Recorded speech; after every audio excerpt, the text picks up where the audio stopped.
What if I told you the royal family just drew a line in the sand that can never be crossed? Princess Anne has broken her silence and declared that Harry and Meghan are no longer family, and that there's no road back. It was the coldest statement to ever emerge from a royal mouth since the abdication crisis of 1936. And it didn't come from a king or a queen, but from the woman often overlooked in the royal pecking order, the one whose silence has always been her sharpest weapon. Princess Anne, the only daughter of Queen Elizabeth II, has finally broken ranks and spoken, deliberately, defiantly, and without hesitation. Her words weren't buried in politeness. They weren't veiled behind protocol. They came out raw, precise, and devastating. They are no longer family, and never will be again.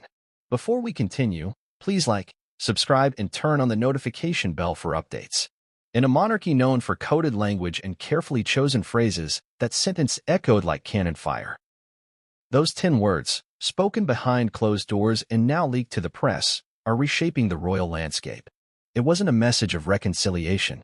It wasn't an olive branch. It was a final judgment. A door slammed shut on Prince Harry and Meghan Markle, two names once emblazoned across the world's front pages with admiration, curiosity, and a hint of envy. Now, those same names stand in stark opposition to the family from which they descended. But why now? Why would Princess Anne, often the most reserved and disciplined member of the royal inner circle, make such a brutal declaration at this moment? What drove her to draw a permanent line in the sand, and what are the consequences of this public exile, both inside the palace and far beyond it? This is not just a family disagreement. It is not a private quarrel between siblings, cousins, or in-laws. This is an institutional response, and is not speaking as a sister-in-law or an aunt. She is speaking as a royal. And more than that, she is speaking as the enforcer of tradition, the protector of legacy, and some would argue the last true embodiment of the monarchy's ancient soul. To understand the weight of this moment, you must understand Anne. She is not the media darling. She does not smile for the cameras or play to the tabloids. She has never courted popularity. But inside the palace, she is feared, respected, and, above all, obeyed. Unlike her brothers, she has no scandals tethered to her name. She served in the military. She works more engagements than any other royal. And she has never once, not even briefly, wavered in her loyalty to the institution. So when she speaks, people listen. And now, what she has said has sent shockwaves from Buckingham Palace to Montecito. The moment her words were leaked to the press, the monarchy began a quiet lockdown. Phones inside Clarence House went silent. Aides at Kensington Palace began redacting guest lists. Press officers at the palace were instructed to say nothing, deny nothing, confirm nothing. The Queen's former advisors, those who once worked in shadow under Elizabeth's reign, have been called in to assess damage control, but not for public optics. This is an internal crisis, the kind that determines succession, legacy, and future power. Some say Anne's declaration came after months of growing frustration with the Sussexes' behavior. Others claim it was triggered by a recent, now-deleted video posted by a Hollywood friend of Meghan's, one that mocked the monarchy while promoting Meghan's new lifestyle project. There are rumors of a secret dinner held between Princess and King Charles and Prince William, where, and reportedly said, this is not about feelings. This is about survival. That dinner, according to one royal aide, ended with no smiles. Just silence and Anne's voice cutting through it. So how did it come to this? How did Harry, once the cheeky younger brother of the future king, beloved for his smile, his military service, and his supposed ability to modernize the monarchy, fall so far from grace? How did Meghan, once hailed as the woman who could help the royals enter the 21st century, become a symbol of disruption, division, and calculated rebellion? Some say the warning signs were there from the beginning.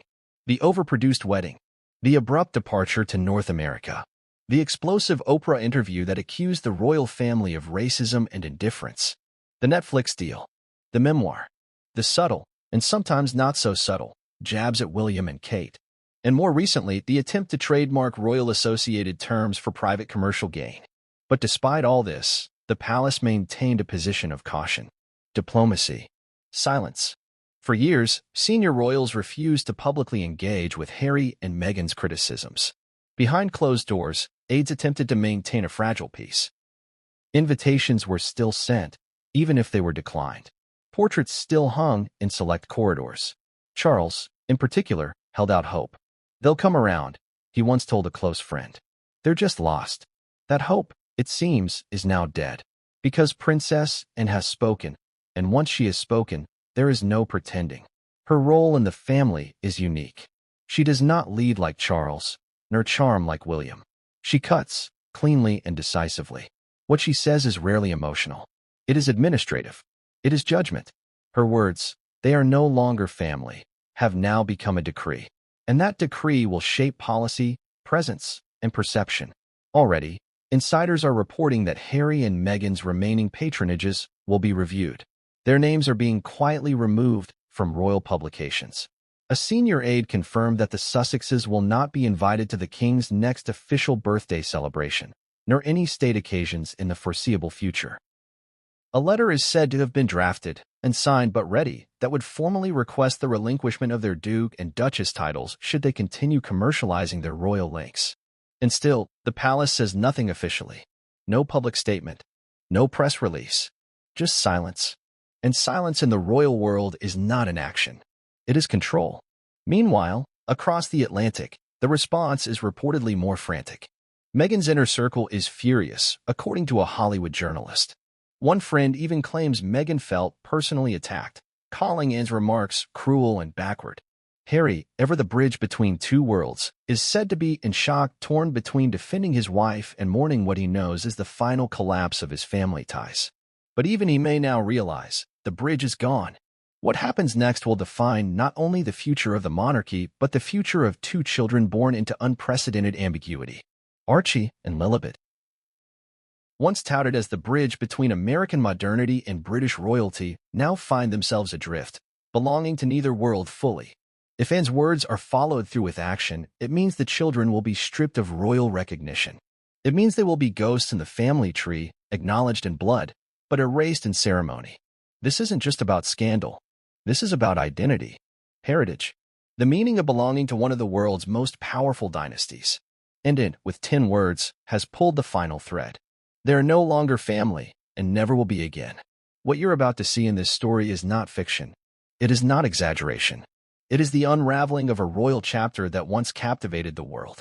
Over the next several chapters, we will unpack how this statement came to be, what it means behind the scenes, who is scrambling to survive it, and whether there is truly no road back, or if, somewhere deep inside the palace, one final key has yet to turn.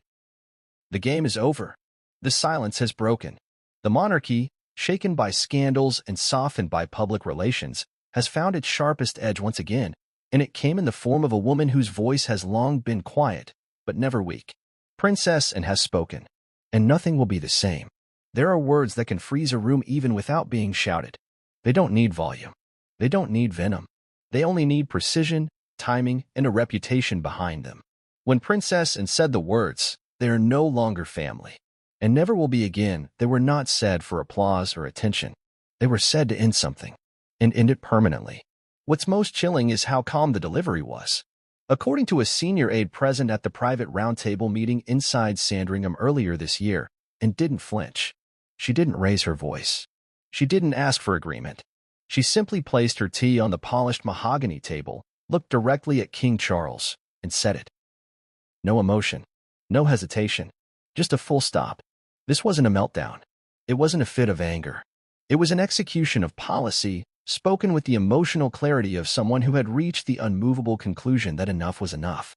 The way one might say, close the gate, or cut the line. But it wasn't a gate. It was blood. It was family. And in Anne's voice, it no longer mattered.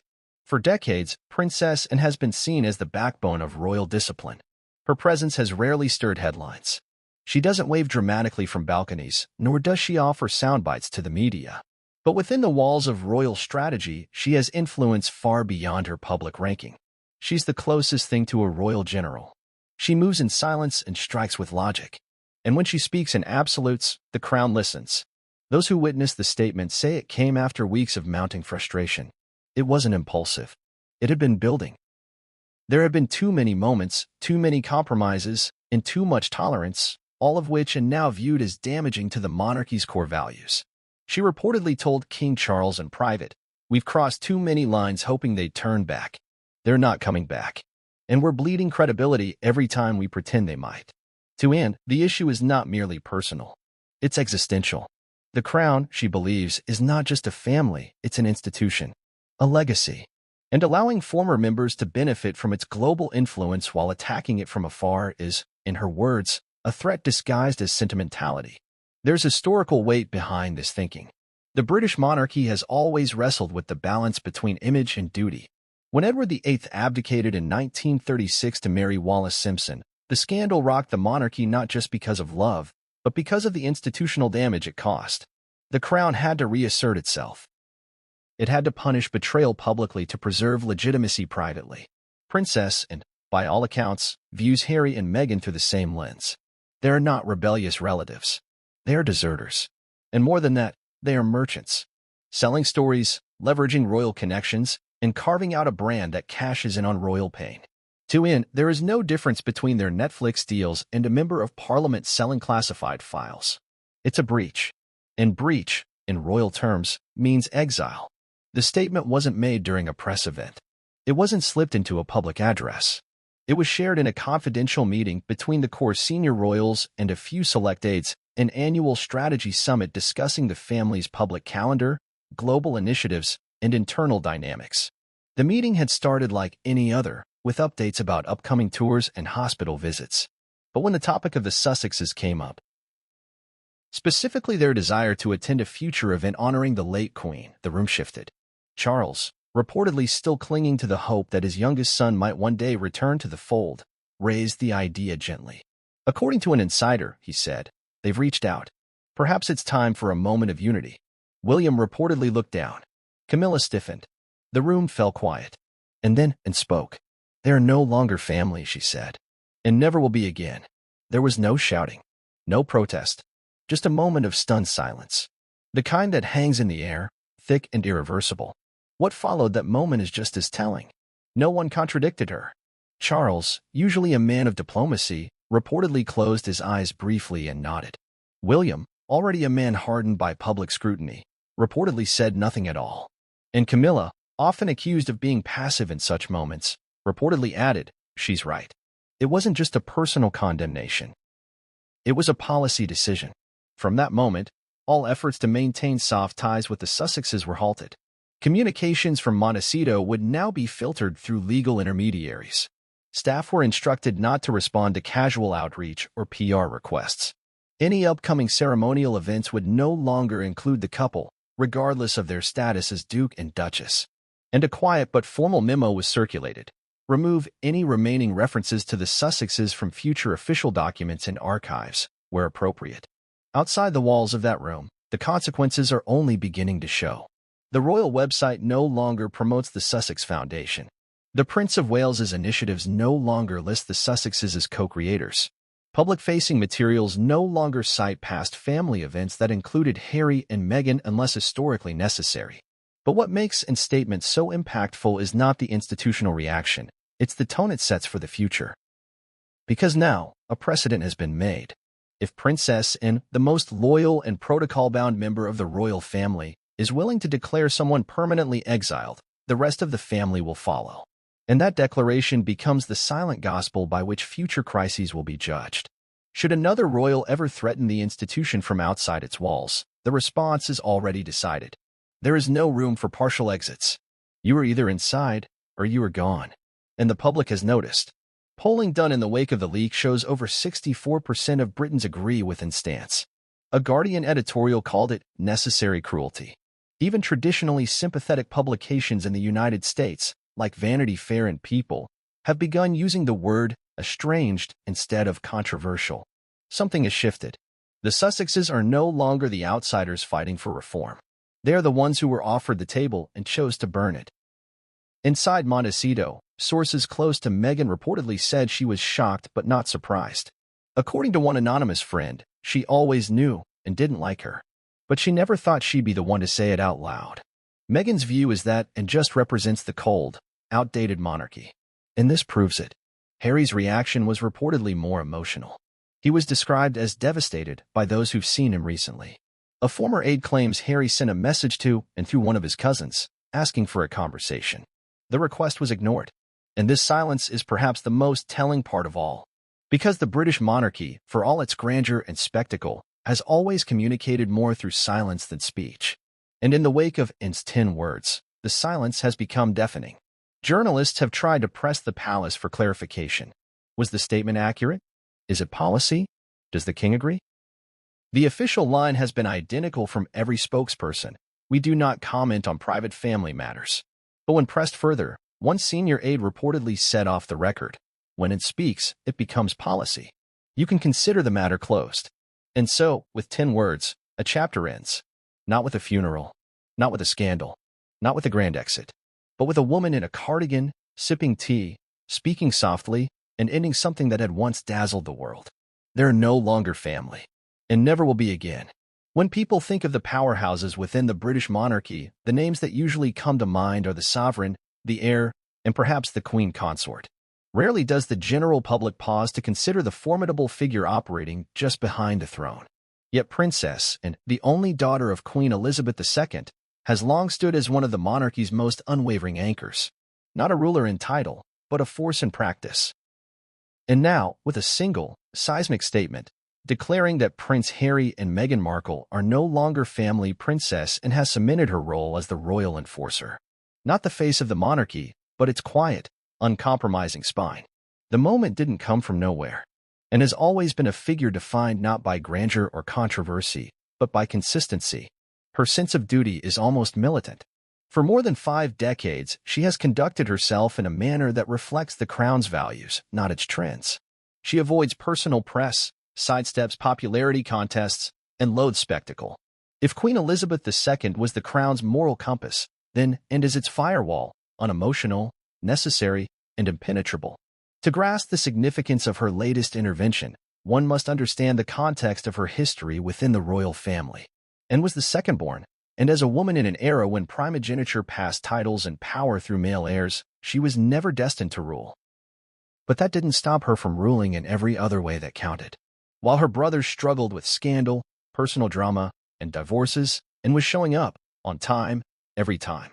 From opening schools in war-torn regions to inspecting military regiments in sub-zero weather, she became known inside royal corridors as the Machine. She has completed more official engagements in a single year than any other royal on record, including her late mother. She is the kind of royal who brings a change of clothes in the trunk of her car, eats packed sandwiches between events, and refuses to be chauffeured if she can drive herself. Her detachment from public drama is not an accident. It is her strategy. Unlike other royals, and doesn't believe in emotional transparency. Her interviews are rare and often sharp-edged.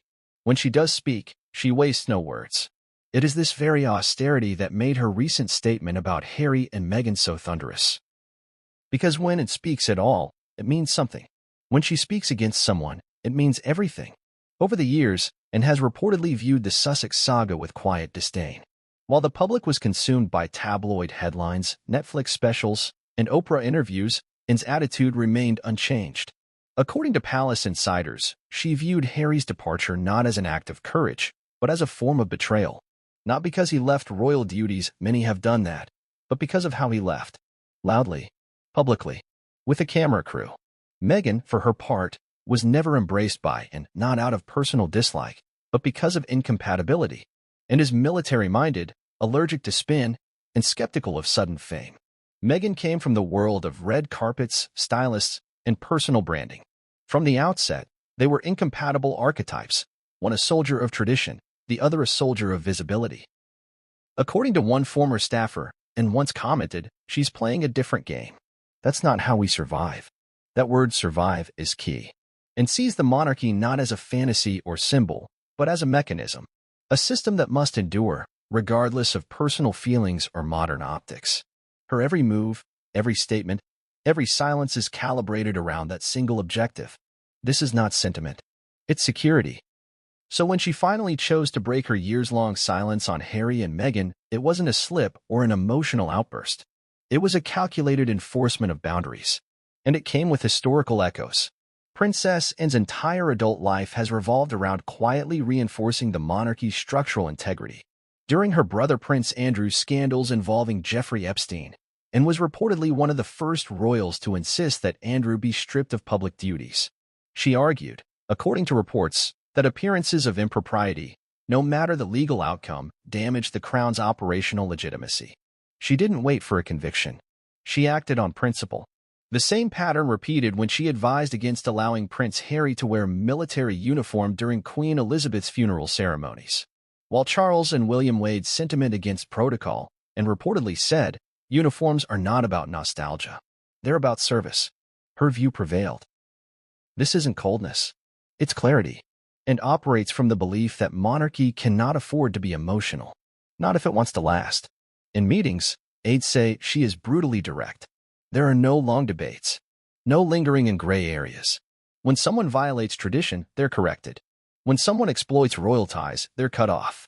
This decisiveness, while jarring to some, has protected the monarchy more times than the public knows. It's easy to dismiss and as rigid, perhaps even unsympathetic. But insiders who have worked with her paint a different picture. They say she's not heartless, she's protective. Her emotional investment in the monarchy is so deep, so ingrained, that she often acts as its first and last line of defense. When others hesitate, she moves. That's what makes her recent statements so critical. When it said, "They are no longer family and never will be again," she wasn't simply passing judgment on Harry and Meghan. She was laying down the new law. And in doing so, she forced the hand of King Charles, Camilla, and even William. Because once it decides something is beyond redemption, it becomes treasonous to contradict her, at least inside palace walls. There is also another, more personal layer to consider. And lived through her mother's reign. She watched Queen Elizabeth II balance diplomacy with steel for 70 years. But she also saw the toll it took, the way scandal eroded trust, the way family indulgence led to institutional decay, and absorbed those lessons not as folklore, but as survival strategies. And the lesson she's clung to most: don't let affection override responsibility. To end, Harry is not just her nephew. He is a liability. Meghan is not just a former royal. She is a disruptor. And together, they are an existential threat to the very thing and has spent her life protecting. This is why she waited. This is why she observed silently for years, even as the Sussexes broadcasted their grievances across continents. But when it became clear that Harry and Meghan were not stepping back, but stepping further into commercialized royalty, and drew her line. And now, she has drawn it with permanent ink. There are reports that Anne's decision will have long-term consequences that extend beyond the Sussexes. It's said that her stance is being adopted as a new internal doctrine for how the royal family will handle any future crises. From now on, anyone who leaves the family but continues to use its legacy for profit will be met not with polite tolerance, but with expulsion. This means Anne's statement may not just be about the past. It may be the blueprint for the future. And in many ways, that's what makes her so dangerous, at least to those hoping for leniency, and does not believe in blurred lines. You're either inside the monarchy or you're not. There is no halfway, no hybrid roles, no monetized nostalgia, no ghost-written memoirs with footnotes about palace trauma. For the British monarchy, this kind of firmness might be the only thing standing between survival and collapse. For Harry and Meghan, it means there will be no olive branch, no last-minute invitation, no dramatic reunion on a palace balcony. The gate is locked, the drawbridge is up, and the sentry at the door wears a bun and a brooch, and her name is Princess Anne. It is easy to mistake silence for softness, and silence for years may have lulled some into believing she was indifferent. But in reality, she was waiting for the precise moment where clarity could be delivered without apology. And when that moment came, she didn't flinch. Now, her words echo across the monarchy, not just as personal condemnation, but as institutional decree. And in that echo is a warning. The era of royal tolerance is over. The enforcer has spoken, and her voice is final. The British monarchy has weathered crises before, some small, some seismic. But few moments have been as quietly momentous as the one that pushed Princess Anne to break her silence and deliver a verdict so irrevocable that it echoes not just through palace walls but around the world. What was the final straw that compelled her to say, "They are no longer family, and never will be again"? To answer that, we need to rewind time, examine the mounting pressures, and unpack the cascade of events that led to Anne's declaration. It was never a single moment, but rather a series of blows, betrayals, and provocations that gradually eroded any hope for reconciliation. For years, the palace had tolerated a delicate dance with Harry and Meghan. The couple had made clear their frustrations with royal life, the pressures, the intrusions, the rigid protocols. They sought independence, privacy, and a life beyond the gilded cage. The Crown, led by Queen Elizabeth II, initially responded with cautious understanding. After all, family quarrels were not unusual in royal history. However, the tension escalated rapidly after the 2020 announcement that Harry and Meghan would step back as senior working royals. The Megxit declaration stunned not only the public, but also many within the royal institution. Suddenly, the Sussexes were no longer just part of the family. They were outsiders trying to straddle two worlds, and reportedly viewed this departure as the first major rupture. She understood the personal pain, but saw the public spectacle as an affront to the monarchy's unity. But at that time, the door was still ajar, allowing for potential return, dialogue, and repair. Then came the Oprah Winfrey interview in March 2021. The interview was a masterclass in disruption. Meghan and Harry aired grievances about racism, lack of support, and emotional distress. The palace, for the first time, had to confront unfiltered accusations aired on global television. Inside the palace, reactions ranged from shock to disbelief. And who rarely commented on such issues publicly is said to have found the claims deeply unsettling, not only because of the accusations, but because they shattered decades of carefully cultivated royal mystique. She reportedly said privately, "This is not just personal. This threatens the entire institution." The Sussexes' narrative, especially around race and alleged indifference, struck at the heart of the monarchy's public image. To many senior royals, it felt like a betrayal on multiple levels, a breach of trust, a weaponizing of private family pain, and a public dismantling of the crown's moral authority. Yet, even then, and held back from public judgment, it was a time for damage control, reflection, and strategy. But the damage was done, and it rippled fast. The following months saw a barrage of new challenges.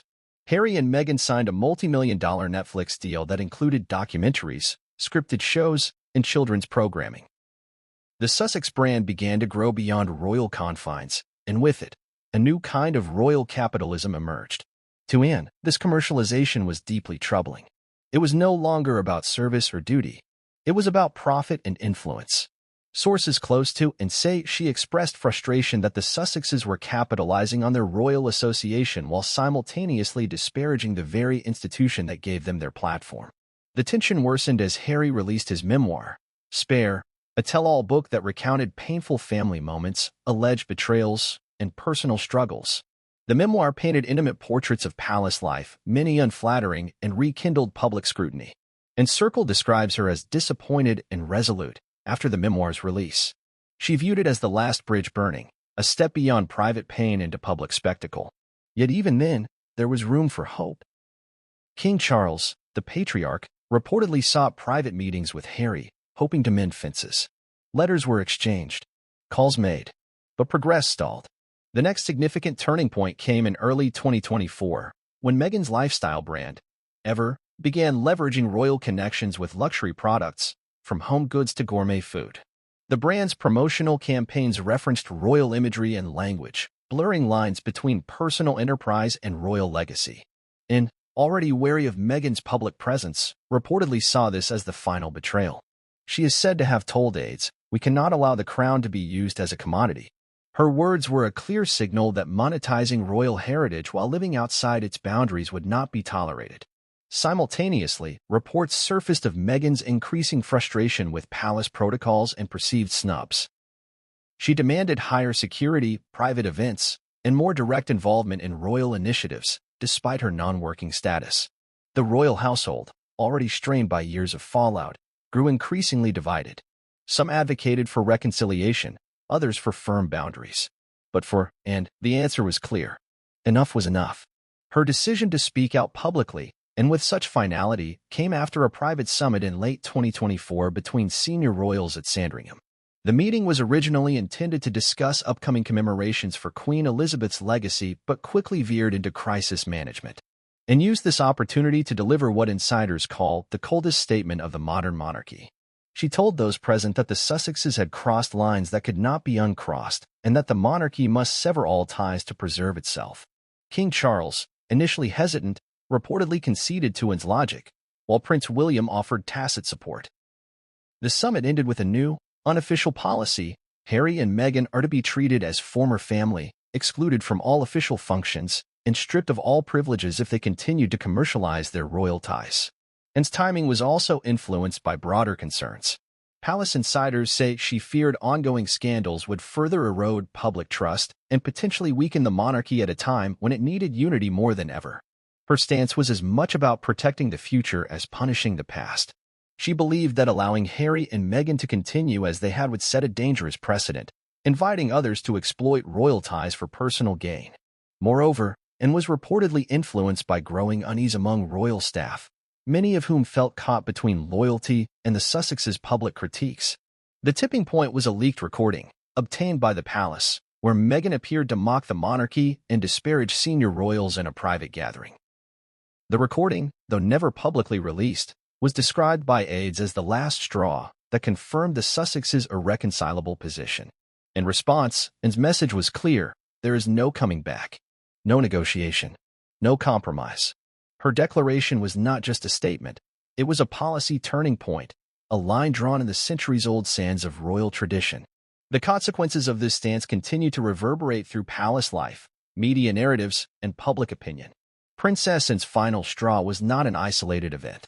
It was the sum of years of strain, disappointment, and institutional preservation. It was the moment the monarchy chose its future over family. The moment Princess Anne's declaration leaked beyond the gilded walls of Sandringham, it sent shockwaves through Buckingham Palace and all its surrounding estates. To those within the royal inner sanctum, her words were not just a statement, they were a seismic event. A reckoning that would force the family and its advisors to confront realities they had long avoided. Eyewitnesses described the immediate aftermath inside the palace as a profound silence, the kind that falls over a room when a verdict is delivered and no one dares to challenge it. There were no heated debates, no immediate outbursts, only gasps of disbelief and the steady hum of hushed conversations behind closed doors. King Charles, the monarch tasked with balancing his role as sovereign and father, was reportedly caught in a crossfire of emotions. Sources close to the king say he was visibly shaken when Anne delivered her verdict. A man known for diplomacy and measured restraint, Charles found himself wrestling with the painful knowledge that his youngest son and daughter-in-law had been, in effect, cut off not just from official duties but from family altogether. Insiders recall a rare moment where the king briefly withdrew from the gathering, seeking solitude in the palace gardens. There, it is said, he spent several minutes in silent reflection, grappling with the magnitude of the rupture. A close aide later described the scene. It was as if the weight of generations settled on his shoulders all at once.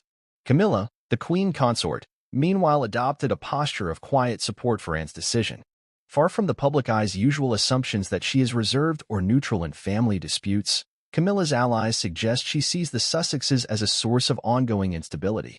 An advisor familiar with internal dynamics explained, Camilla understands what it takes to maintain order in the monarchy. She respects Anne's decisiveness and shares concerns about the commercial exploitation of royal legacy. Prince William's reaction was more complex. As the future king, William is expected to protect the institution, but as Harry's elder brother, he remains entwined in personal ties. According to palace sources, William initially showed reluctance to fully endorse Anne's hardline stance. In private conversations, he expressed hope for reconciliation, emphasizing family unity. Yet, the realities of public opinion and internal politics eventually nudged him toward tacit acceptance of Anne's position. Throughout the palace, senior courtiers and advisors found themselves scrambling to navigate this new reality. The traditional royal playbook had no clear instructions for permanently severing ties with close family members, especially in an era of instant global communication and relentless media scrutiny. Emergency strategy meetings were convened to manage the fallout. Communications teams drafted holding statements emphasizing privacy and family unity, but with an unmistakable undertone of finality. Legal teams began reviewing the status of royal titles, patronages, and charitable roles held by the Sussexes. The challenge was unprecedented. How to quietly erase individuals from a centuries-old institution without igniting further public controversy. Palace officials also faced an uphill battle managing media narratives. Press officers coordinated with major news outlets to control the timing and framing of stories. The goal was clear: to prevent the story from ballooning into a full-blown crisis while maintaining the monarchy's image of strength and stability.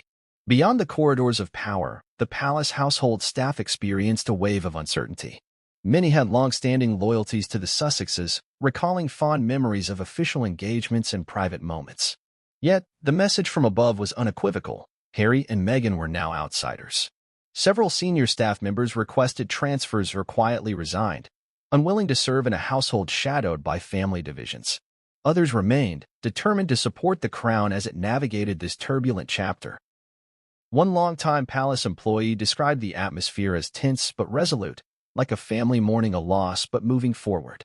Perhaps most telling was the shift in how the palace referred to Harry and Meghan internally. The Sussexes were no longer family members or working royals.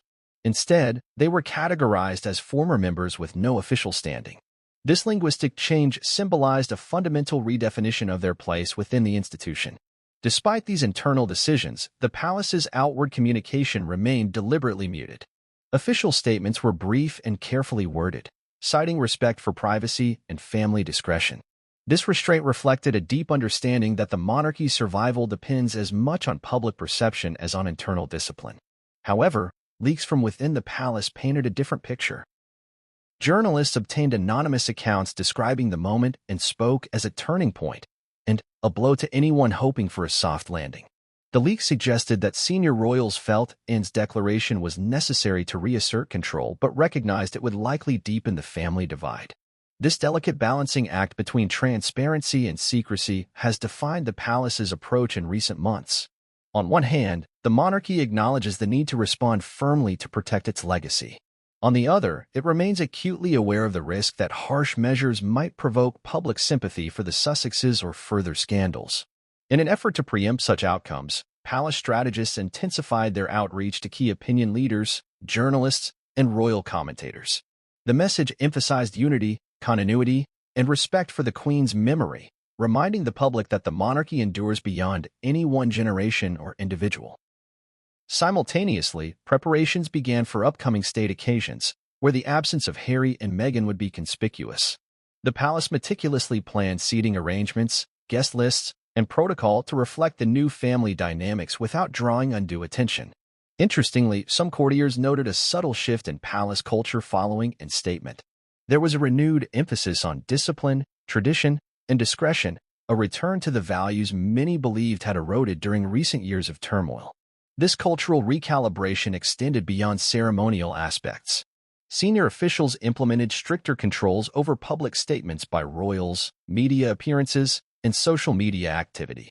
The aim was to minimize potential controversies and reinforce the monarchy's image as a stable, dignified institution.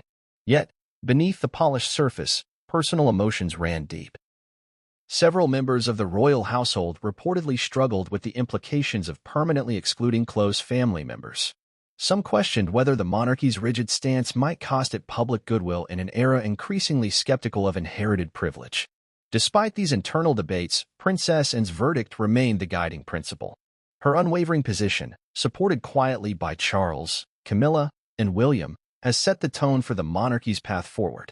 In this chapter of royal history, silence has become as powerful as speech. The palace's refusal to engage publicly with the Sussexes' narrative signals a deliberate choice to draw a line, hold firm, and protect the institution. For Harry and Meghan, the palace's silence is deafening. For the monarchy, Anne's declaration marks a renewed commitment to its enduring values, even as the world watches with bated breath. The royal family has long been a symbol of continuity amid change. In this moment of fracture, they are betting everything on the belief that some lines, once crossed, can never be uncrossed. While the halls of Buckingham Palace fell into a hushed stillness after Princess Anne's irrevocable declaration, thousands of miles away in Montecito, the reaction could not have been more different. Meghan Markle's inner circle was swept by waves of shock, fury, and a deepening sense of betrayal.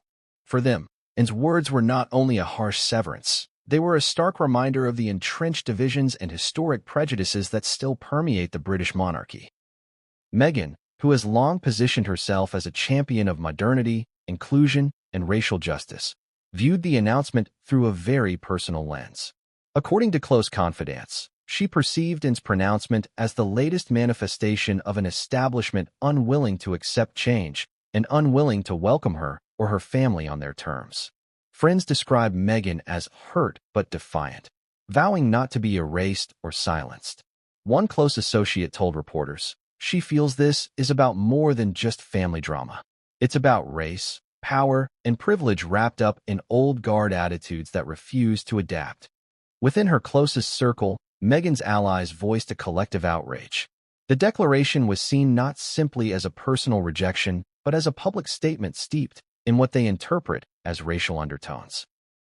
While Princess Anne's official statement was devoid of explicit references to race, those close to Meghan believe it echoes the systemic biases the Sussexes have long alleged in their public interviews and private conversations. This perception is rooted in numerous moments over the years when Meghan reportedly felt sidelined or discriminated against within the palace environment.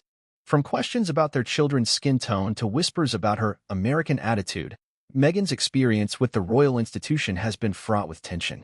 Her inner circle points to these incidents as evidence that the monarchy's harsh rejection is not simply a matter of protocol but a reflection of deeper issues. Some aides recall conversations where Meghan expressed frustration that, despite the public support for racial equality and wider society, the palace remained an enclave resistant to change. A former senior staffer commented, "It wasn't just about Meghan as a person. It was about what she represents, a challenge to centuries-old traditions and hierarchies that some members of the family and institution are not prepared to accept." As news of Anne's statement spread, Meghan's camp saw it as confirmation of their worst fears. They viewed the royal family's silence and the sudden hardening of stance as proof that the monarchy intended to keep the Sussexes at arm's length indefinitely. In response, Meghan's advisors considered a range of strategies to push back, including public statements, legal maneuvers, and carefully orchestrated media appearances. Among these strategies was the involvement of prominent racial justice advocates and allies in the entertainment and political spheres. Meghan's team reached out to activists and celebrities who have championed her cause, seeking to frame the royal family's rejection as not just personal but institutionalized exclusion tied to race and power. One such move was the commissioning of an in-depth documentary series exploring Meghan's experiences as a Black woman navigating one of the world's oldest monarchies. The project, still under development, aims to spotlight issues of race, media scrutiny, and the intersection of tradition and modernity. While not officially confirmed, leaks suggest it will be a raw and unfiltered portrayal, likely to ignite further debate and controversy. Meghan's allies also worked to amplify her voice in international forums focused on racial equality and women's rights. She appeared in interviews, panels, and philanthropic events to share her story, framing it within the larger context of systemic barriers and the struggle for inclusivity. Yet, the Sussexes' growing public profile and critique of the monarchy only seemed to harden the royal family's resolve. Those within Buckingham Palace who supported Anne's position viewed these moves as attempts to publicly undermine the institution while benefiting from its legacy. This dynamic created a cycle of mutual distrust and escalating tension, with Meghan's camp accusing the palace of racism and suppression, and the palace seeing the Sussexes as provocateurs exploiting their royal connections for personal gain. Despite the growing divide, Meghan's supporters expressed hope that international public opinion might eventually pressure the monarchy to reconsider its stance. Polls in the United States showed strong favorability toward Meghan and Harry, with many sympathizing with their narrative of exclusion and institutional resistance. This contrast with the UK public's more divided views underscored the cultural and geographic rift underpinning the conflict. Meghan's inner circle often framed the issue as a clash between old-world British traditions and new-world values of diversity and equity. The Sussexes' legal team also prepared for ongoing battles over titles, patronages, and charitable activities, anticipating that the palace's hardline approach would extend to formal challenges. Negotiations over the use of royal branding and intellectual property rights have become particularly contentious. Sources close to Meghan described her as strategic and resolute, determined to protect her family's legacy and future regardless of palace opposition. Friends noted that the announcement from Princess Anne, while painful, also galvanized Meghan's commitment to carve out an independent path. However, the emotional toll has been significant. Those close to Meghan speak of long nights of reflection, moments of doubt, and the weight of public scrutiny. The sense of being cut off from family has left deep wounds, complicated by the ongoing battle for recognition and respect. In private, Meghan has reportedly sought counsel from psychologists and spiritual advisors to cope with the rejection. Her circle insists she remains focused on her children and her humanitarian work, using these as sources of strength. Meanwhile, Tensions within the Sussex camp have reportedly fluctuated between moments of unity and frustration. Harry, deeply affected by his father's and sister-in-law's hardening positions, has sought to mediate and find common ground. Yet, Meghan's experiences of exclusion have driven a wedge in their approach, with her advocating for a firmer stand. The Sussexes' public communications continue to walk a fine line, balancing appeals for empathy and understanding with firm critiques of the monarchy's perceived failings. This balancing act is challenging in a media environment hungry for controversy and clarity. Despite the chaos, Meghan's allies believe that their narrative of exclusion and resilience resonates globally, particularly with younger and more diverse audiences. They argue that the Sussexes' story is part of a broader cultural moment challenging institutions resistant to change. Yet, the palace remains unmoved. The silence that followed Anne's declaration is, in many ways, the loudest message of all. It signals a royal institution unwilling to negotiate the terms of inclusion on the Sussexes' conditions. As this battle between tradition and transformation continues to unfold, Meghan's inner circle remains steadfast. They are acutely aware that the coming months and years will test not only their resolve but the very future of the monarchy in a rapidly changing world. The news of Princess Anne's harsh declaration that Harry and Meghan were no longer family and never would be again hit Prince Harry with the force of a thunderclap. For a man who has long struggled with the intersection of duty, family loyalty, and personal freedom, this was a blow not just to his public role but to the very core of his identity. Those closest to Harry say the moment was devastating. He was broken, one former aide revealed. You could see it in his eyes. It wasn't just disappointment, it was grief, confusion, and anger all tangled together. The reaction was raw, immediate, and deeply human. Harry has always been a fiercely protective husband and father. His devotion to Meghan and their children, Archie and Lilibet, has been central to his recent life choices. Yet this news struck at a more vulnerable place, his fractured relationship with his birth family. Friends and insiders report that Harry's first response was an outpouring of emotion, marked by long, private phone calls to Meghan. Those calls, sources say, were filled with attempts to reassure, to hold the family together in the face of public rejection. But there was also anger. Anger not just at the palace, but at the idea that he and Meghan could be cast aside so definitively, as though their years of service, sacrifice, and personal pain meant nothing. A senior source familiar with Harry's state of mind described it this way. He's angry because he feels the same family that once loved and supported him now denies him without explanation or chance for redemption. That sense of abandonment cuts deep. Despite this, Harry remained protective. He doubled down on shielding Meghan from the worst of the fallout, managing her public appearances and private moments with meticulous care. He was reportedly determined to prevent her from internalizing the palace's rejection, emphasizing unity within their own family. Yet, the weight of being cast out lingered. In moments away from cameras and public scrutiny, Harry was said to have expressed feelings of isolation. He feels alone, one confidant shared. He has a brother, a father, a sister-in-law, but the lines of communication are strained or broken. Attempts to reach out directly to Princess and for clarification or dialogue were reportedly met with silence.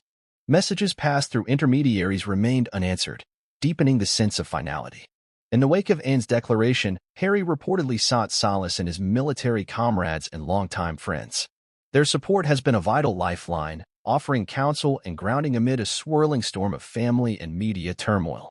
At the same time, Harry's relationship with his older brother William became increasingly fraught. The once close bond has fractured under the strain of public disputes and private disagreements over loyalty and legacy.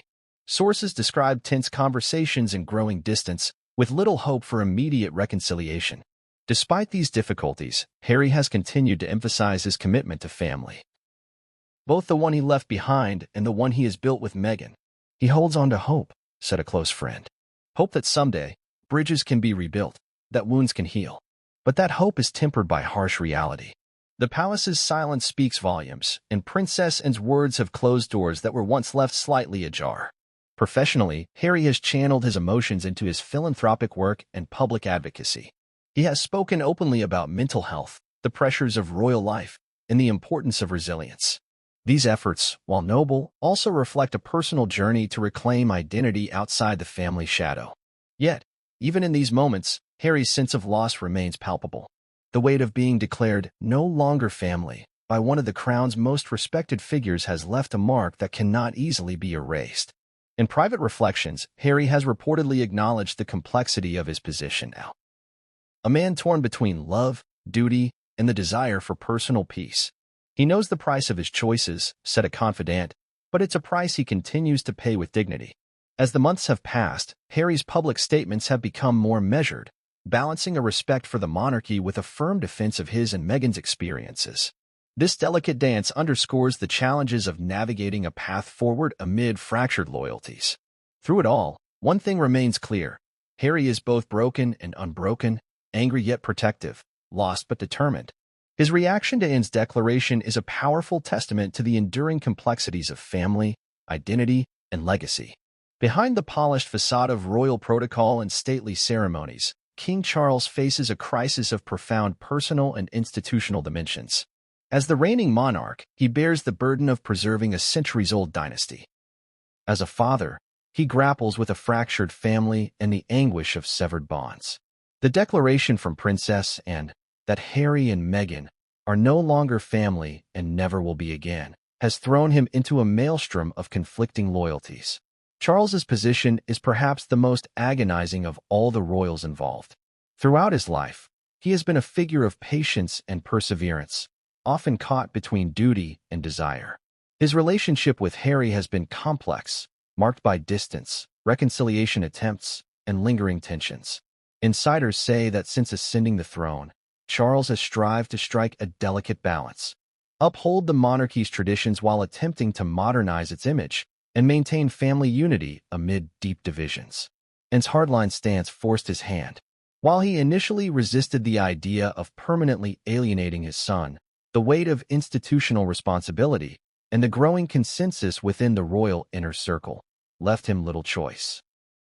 Sources reveal that Charles privately agonizes over the situation. One close confidant shared, "He loves Harry. He loves Meghan. But as king, he must think beyond family. His role is to safeguard the institution, even if that means personal heartbreak." Charles has reportedly taken moments of solitude at Balmoral and Windsor to reflect on the fracture in his family. Witnesses describe him as a man burdened by the duality of his crown and his heart. His advisors have been both his support and his challenge. Courtiers urge firmness to prevent further erosion of public confidence. Family members, including Camilla and William, have encouraged him to adopt Anne's uncompromising position. Yet, whispers within the palace suggest Charles's private grief runs deep. The king's efforts to mediate have included several private attempts to reach out to Harry and Meghan. Letters, phone calls, and emissaries were dispatched, each met with mixed responses. Some viewed these gestures as sincere efforts at healing, others as political maneuvering. This diplomatic dance extends beyond family to staff and advisors. Charles has held confidential meetings to recalibrate royal messaging and strategy. The goal is clear, to present unity and resolve externally, even as personal fissures widen internally. His health has also been a concern. Reports of stress-induced ailments and fatigue have circulated. While the palace maintains discretion, some medical sources have hinted that the ongoing family crisis has taken a physical toll on the monarch. The king's internal struggle reflects a broader tension in the monarchy, the conflict between the personal and the political, love and legacy, private pain and public duty. Charles's predicament is emblematic of the monarchy's modern challenge, how to remain a symbol of continuity while navigating unprecedented family scandals and shifting cultural expectations. Despite the storm, Charles remains committed to his vision of a united, modern monarchy. Yet the path forward is fraught, and the choices he makes in the coming months will shape the future of the royal family and the institution he leads. Princess Anne's declaration has crystallized these challenges, forcing Charles to confront the painful reality that sometimes duty must come before family. Tonight, we uncover the shocking truth behind Anne's devastating words, the fallout that's tearing the monarchy apart, and how King Charles is caught between his duty and heartbreak. Stay with us as we reveal insider details that could change the future of the British royal family forever.